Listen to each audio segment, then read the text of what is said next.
Hi there, and welcome to Naturally Recovering Autism. I am your host, Karen Thomas, and I want to thank you so much for being here and being a proactive parent and getting the resources that you need to let your child live their most fulfilling and independent life possible.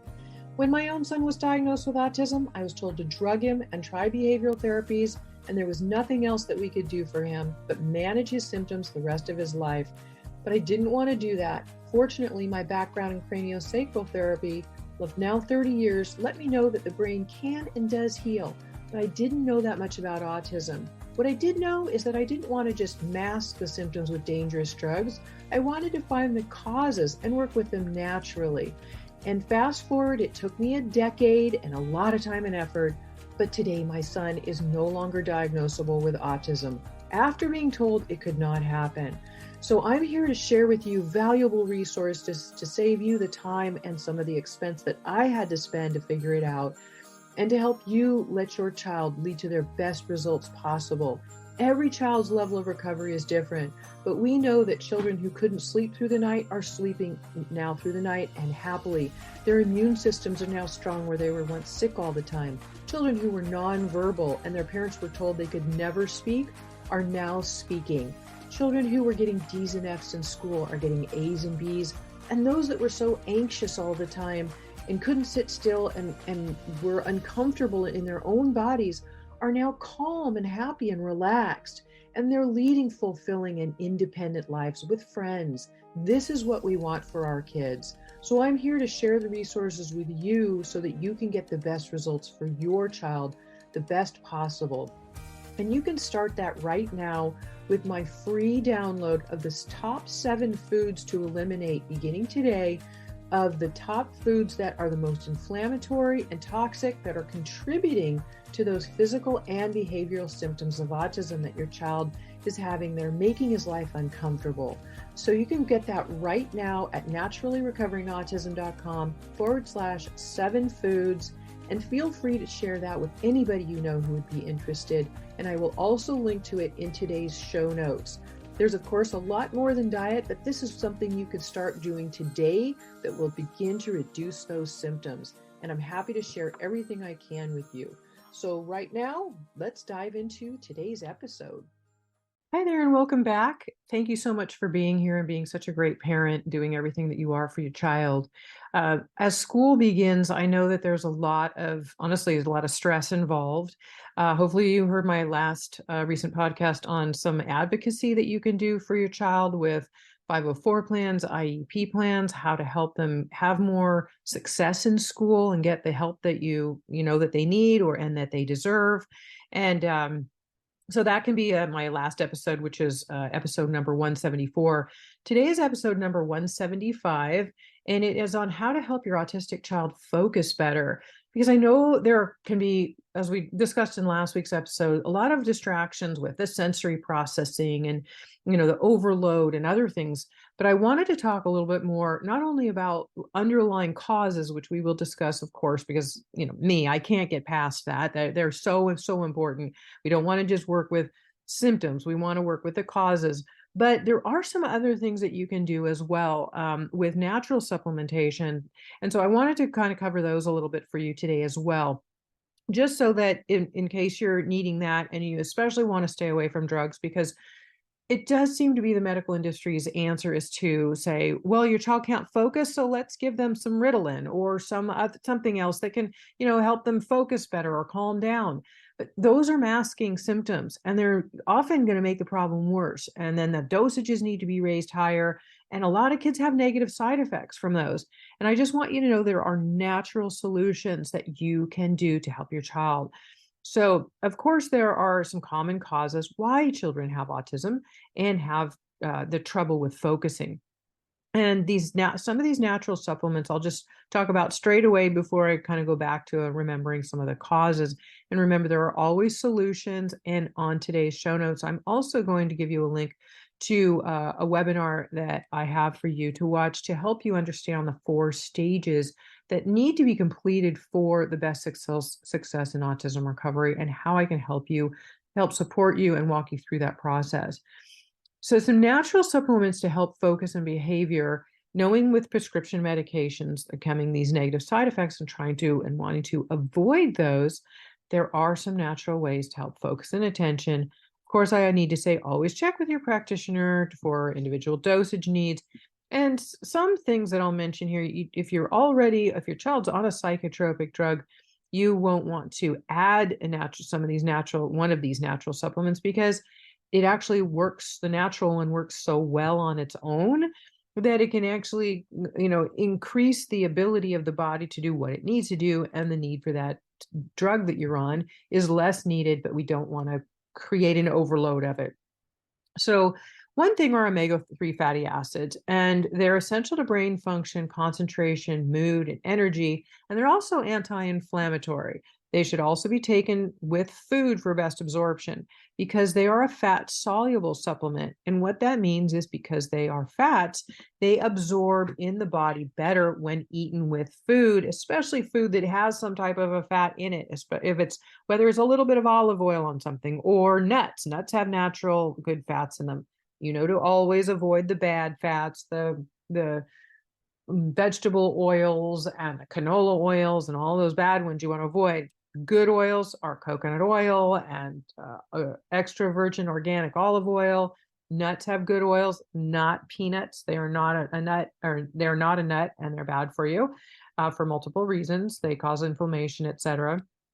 So let me get off of my little side tangent that I always have to make sure I'm telling you.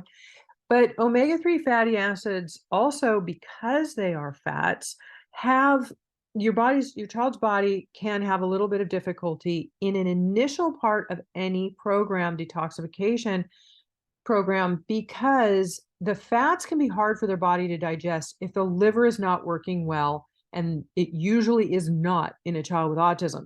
Our liver is our organ of detoxification. We need to make sure that we are supporting it, helping with the detoxification process, getting those detox pathways all supported along the way. And as the liver starts working better, then the gallbladder also starts working better because the liver and gallbladder work together. Now, the gallbladder is what processes fats. So initially, your child might get some nausea or not feel great after they've eaten any type of fat or even omega-3 fatty acids. So you want to start with very small dosages, and also usually say to do a little bit of detox work first to avoid that issue. L-tyrosine is an amino acid that will help the ability to focus. It builds the neurotransmitter called dopamine, and it should be taken away from food for best absorption and best results. But don't use this product if your child is in a PANS flare. And I will link to more about neurotransmitter and PANS flares on today's show notes for you in past episodes where I've gone into detail on them. But basically, PANS is where there's an autoimmune issue and the body starts attacking the brain. And so what happens in that is that the brain will start making more dopamine, and you can have an excess of it. Well, usually what L-tyrosine does is it builds dopamine. And so you don't want to have more of an excess of it. So if your child is in a PANS flare where they're having extreme OCD, clinginess, fearfulness, heightened tics or anxiety, things like that, then those are common and indicative of a PANS flare. And so you don't want to be adding more dopamine in by taking L-tyrosine if that is the case. Now, L-tyrosine can be very beneficial if your child's not in a PANS flare to build dopamine, so that because it really helps the brain to focus and think better. So in that way, it can be helpful. SAMe is something that helps motivation, another natural supplement. The one that I was mentioning earlier, 5-HTP, is very beneficial for mood stability, helping sleep, for appetite satiety, because the neurotransmitters for both dopamine and serotonin are made in the gut. And when the gut's not working well, it can't make these vital neurotransmitters. So I already talked about dopamine you get from L-tyrosine. But the neurotransmitter called serotonin, which I often refer to as the king of neurotransmitters, and again, I will link to more on neurotransmitters in today's show notes. But I wanted you to understand that serotonin is really, important for it builds melatonin, which helps us sleep. It helps regulate mood stability. It helps for appetite satiety, like your child is constantly hungry. Now, I have to say, with my side notes, always constant hunger can be also from parasite issues or leaky gut issues where your child's body's not absorbing the nutrition properly from the food they're eating because their gut is not working well. Of course, for me, stage one and strengthening the support is always starting with strengthening the gut, which happens to do with leaky gut syndrome and healing up the holes in the gut lining and working with all of that. 5-HTP is a natural supplement and it builds serotonin naturally. It bypasses the liver. It's actually quite safe. You want to take it away from food for best absorption. In the very beginning, when you first start taking it, it can cause just a little bit of nausea. So it's good to take it sometimes with just a bite or two of some type of food, whether it's applesauce or anything, just a little bit of food to help if that is the issue when your child or you first start taking it. A lot of people happen to take 5-HTP for depressive issues as well, because mood stability is very important, but it can be helpful with calming. The one thing that you do want to make sure of is you are not taking 5-HTP or adding it in if you or your child are on psychotropic drugs, because this is the one that I mentioned in the beginning of today's episode, that if you're on those psychotropic drugs, the 5-HTP coming in actually starts building serotonin, and it works so well that you can end up with a surplus. It's just not good to combine the two. Definitely ask a knowledgeable, educated practitioner who's helping you with those prescriptions if that is the case. Ginkgo biloba, tons of studies. Just so many hundreds of studies on the safety of ginkgo biloba. It's an herb for focus and memory. Very important and very, very helpful. Something I take daily, but is also just something that can be really helpful in multiple ways, but definitely for focus and memory. Phosphatidylserine is also a natural phospholipid compound found in high concentrations in the brain. And supplementation has been shown to show improvements in things like thinking skills and in memory as well. I'm just mentioning a few of these so that you can have some understanding of some other things that can be natural and can be helpful for your child. When they go to school and they're needing some more help with just focus ability, these are some things that can be helpful. The next two I'm going to mention have very strong caveats with them, so I'm going to explain a little bit further. One I'll mention are probiotics. Now, probiotics they build the good bacteria in the gut. This also crowds out the bad bacteria, which interfere with immunity and clearer thinking. We want this to happen. We want to strengthen the gut, but you must start slowly with probiotics due to what's called a die-off reaction that happens when too many bad bacteria die all at once and release their toxins. And we mentioned the liver is congested and backed up, and the body then cannot process out the toxins fast enough. So your child can end up with die-off symptoms like headache, even fever, rash, fatigue, heightened behaviors, worsened behaviors.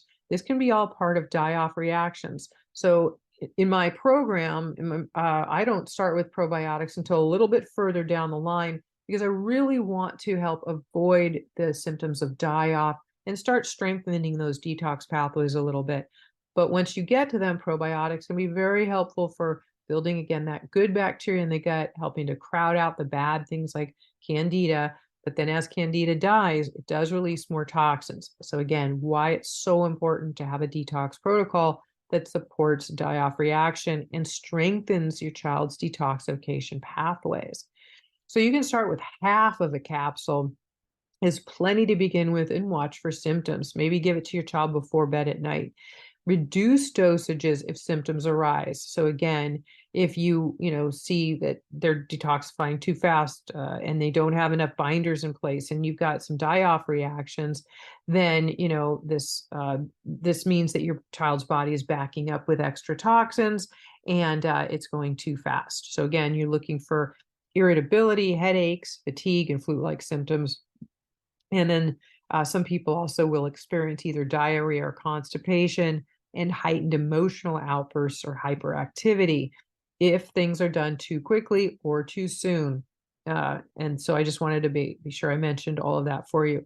I say these things in a podcast where, I want to make sure that I'm being responsible to say, of course, I'm not diagnosing or treating, I'm offering solutions, but I also need to make sure that you have education behind what you do, because as a parent, we're not really given much education, except for that we seek out. And I always want to be responsible and share with you, what I've learned in my 30 years in holistic health and 17 years with autism recovery, and my own experiences with my own child, and now the hundreds of people I've helped worldwide, because these are things we see. And I want you to know about it if you're just learning this for the first time.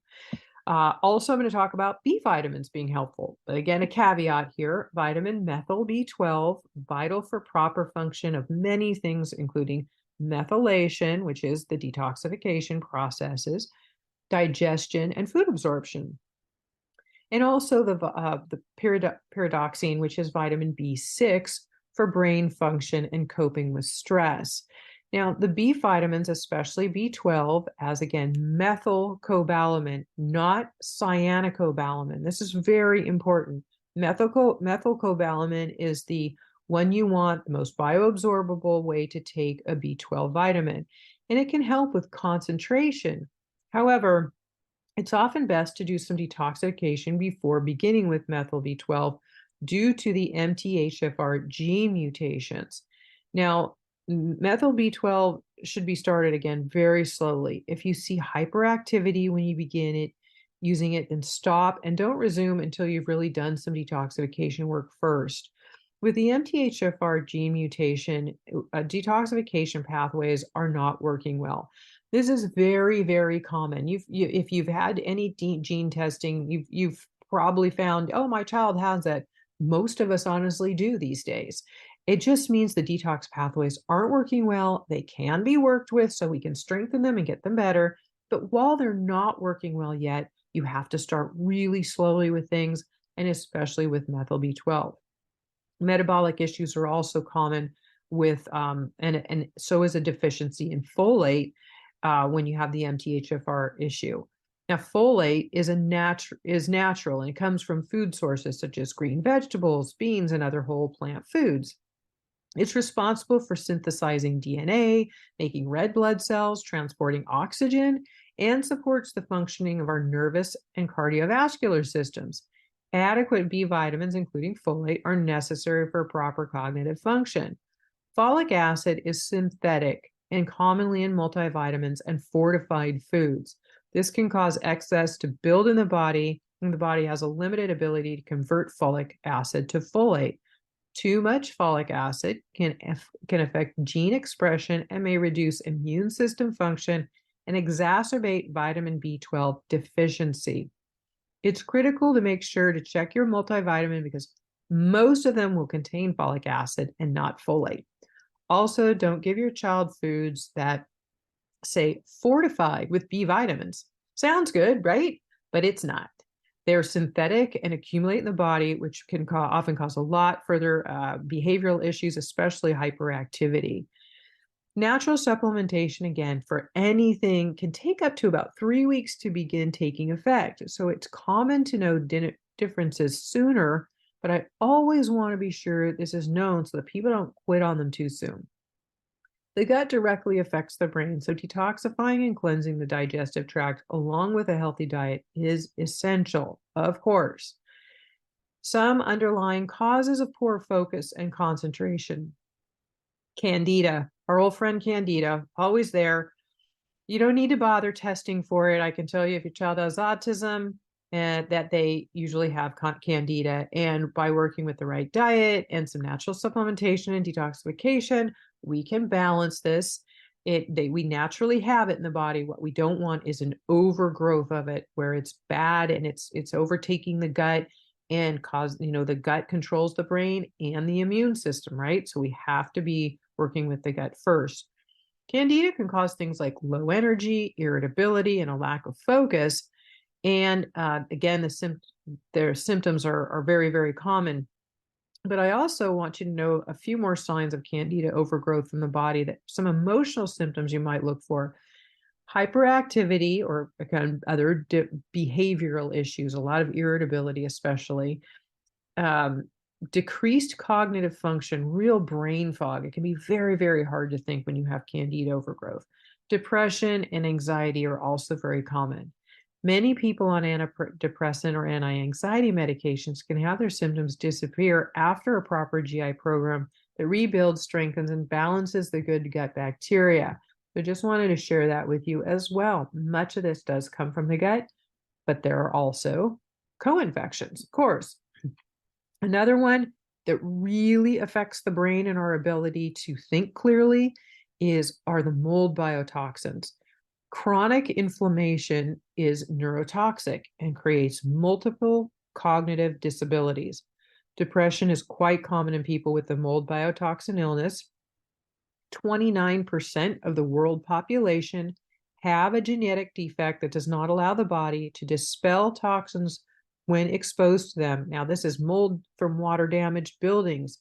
Anywhere you're exposed to mold, whether it's your own home, if you have it in your home, make sure that you get rid of it.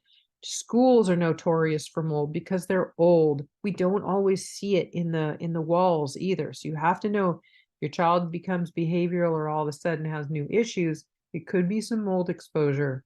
The inflammation depletes dopamine which we mentioned earlier, dopamine, the neurotransmitter, which creates problems with fine motor control and mood disorders, again, such as depression.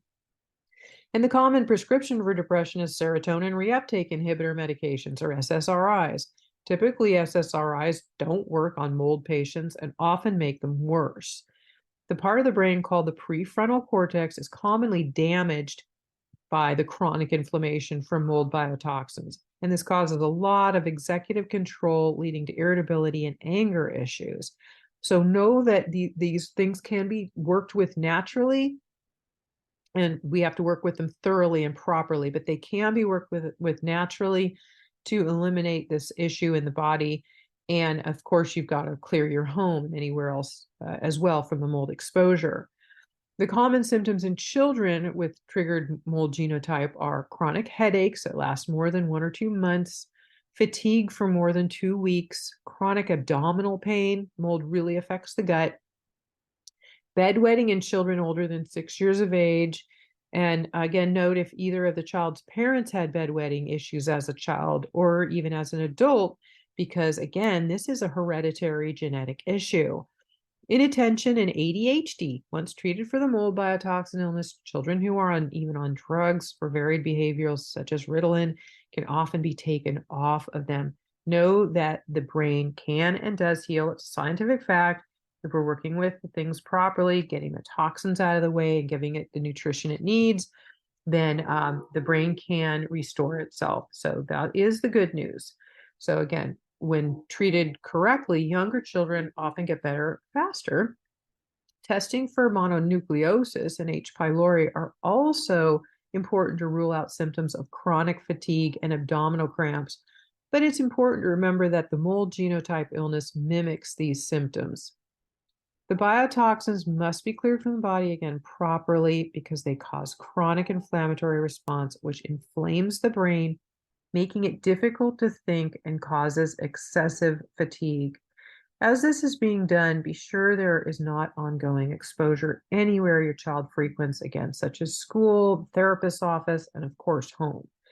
I'm going to link in the show notes to a couple of things that you can do to ways that you can test your own home yourself. They're these tests that you order online, they mail them to your doorstep, you test your home, you mail them back, and then you get the results. Because again, we can't always see them in the home. If you see it there and you know it's there, obviously you don't need to test for it. You need to properly eradicate it.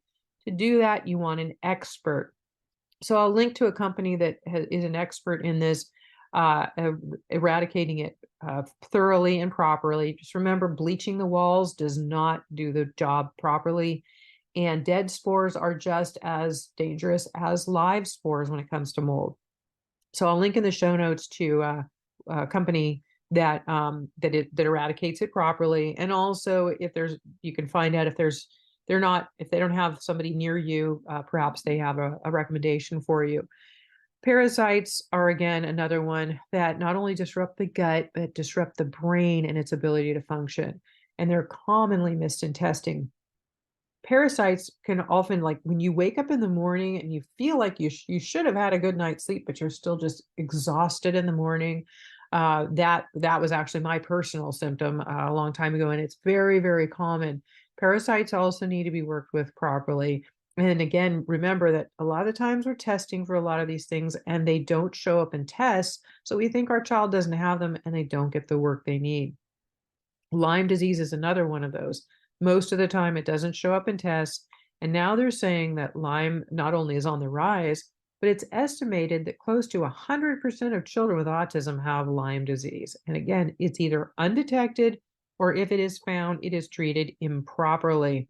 Some of the symptoms, which can also mimic other disorders to look for, are attention deficit disorder, or ADD, learning difficulties, obsessive compulsive disorder, depression, really rageful anger and tantrums, increased oppositional behavior, abdominal pain, headaches, night sweating, possible fever or flu-like symptoms, and frequent urination and sleep disturbance. And these are just a few of the symptoms that go along with Lyme disease. Another one that's really important to know is to, and I would say naturally, detoxify heavy metals, not using the drugs that allow for reabsorption of them or pull good minerals out of the body, but natural resources. Heavy metals include aluminum, cadmium, mercury, and lead, and they're prevalent in our society today. And I also offer a podcast on heavy metals linked to severe autistic behaviors with multiple studies that go with it, and a natural, safe supplement that I use, and that's on that podcast as well. And I'll link to that in today's show notes. Lead can go undetected, showing no obvious symptoms. However, a child with high levels of lead in his system is more likely to fail the third grade due to learning difficulties. This was found in a study, which is so interesting. The heavy metal toxicity may be overlooked. Symptoms of lead poisoning include neurological problems like learning disabilities. And you can see many of these things overlap, right? They all need to be worked with. I just want you to be knowledgeable of them. Learning disabilities, depression, again, poor memory, problems with social engagement, aggressive and even violent behaviors, gastrointestinal GI gut problems, constipation, diarrhea, poor appetite, weight loss, excessive fatigue. Some of the things of mercury toxicity include excessive irritability and anger, timid behavior, depression, weakness, insomnia, impaired concentration, poor memory, abnormal motor coordination, suicidal tendencies, personality changes, and obsessive compulsive disorder. Aluminum is a really big one, affects speech greatly. It also it affects some of the neurotransmitters it affects that lead to their symptoms I wanted to share with you. Acetylcholine and the enzyme that breaks down acetylcholine is involved in learning and memory. These are things that aluminum affects. Norepinephrine involved in attention and focus. Dopamine, the feel-good chemical, also involved in our ability to concentrate and focus. Serotonin, again, affects mood, sleep, and appetite. So you can see how these all affect each other. So these heavy metals are causing disruption to these neurotransmitters, these brain messengers that help us to stay calm and relaxed, or to sleep better. All of these things must be worked with thoroughly. The wrong diet. This is really, really common. Despite everybody's great efforts, usually there are foods that are still being eaten that you might not realize are actually bad. Some of these processed carbohydrates are turning to sugar in the body, feeding the candida. But also, it's important to know that that protein foods help us think, and carbohydrates make it actually harder to think. So be sure your child's breakfast, especially before going to school, isn't made of muffins and pancakes and cereal, because not only will it feed that bad bacteria, but it won't do them any good when they need to focus and concentrate. Something like an egg or a protein source in the morning can definitely be a far better choice. And of course, I will link to my 7 food guides to the top 7 foods to eliminate to quickly reduce inflammation and reduce the symptoms of autism that go along with learning issues and sleep issues and their ability to focus and concentrate and mood stability. So I will link to that also in the show notes, as well as my webinar that I mentioned to go through the 4 stages and kind of walk you through further knowledge about what you need to do for your child and how I can help you in that process. Because I know that as a committed great parent, you are looking for resources and ways to help your child. And we're all sort of sent on this path down usually the wrong road.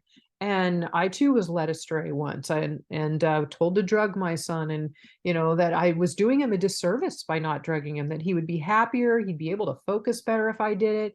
And basically they said I was being a bad parent by not giving him drugs. But I didn't want to do that. I wanted to know what I could do to help his body naturally. And fortunately, I went to work, researched, and found the answers that I was looking for. And today my son no longer has those symptoms of autism. And I always look back and I think, what if I had just drugged him and listened to them and didn't do the research I did? How would his life be today? He's happy, healthy, his symptoms are gone. He lives independently with 2 of his closest best friends in their own house. And he's a college graduate. He's great. He's fine. He was not fine. He was not happy. He was not able to focus, even though he was brilliant a long time ago, because he had toxins, inflammation, co-infections, all of these things in his way. So once I cleared them, that's how he got better. And this is what I want to share with you. So all of this will be available to you on my show notes at naturallyrecoveringautism.com/175. This is show episode number 175. So that will be the link for it. And the things that I mentioned in today's episode will be available to you to get these resources to help you on this path. And as usual, I am always appreciative of great parents and what you're doing to help your child to live their fullest life, the best quality of life possible, and to help them to live to their full potential, because they have so much to give, so many gifts to give to the world, and need to be offered the option and the availability to do that. And that's where we come in as parents. We help them reach that full potential with the right resources and the right roadmap. So I hope that this has been helpful for you. If it has been, also, if you would take a moment to go share it anywhere, even with 3 friends or on your social media, and give me a positive review on iTunes or Spotify or whatever platform you listen to it on. It also helps it reach other parents who are searching for it when they go to search, and help them find the resources that they're looking for as well, so that we can help other parents together. Thank you so much for your time and for being here, and take care. And I look forward to seeing you next time.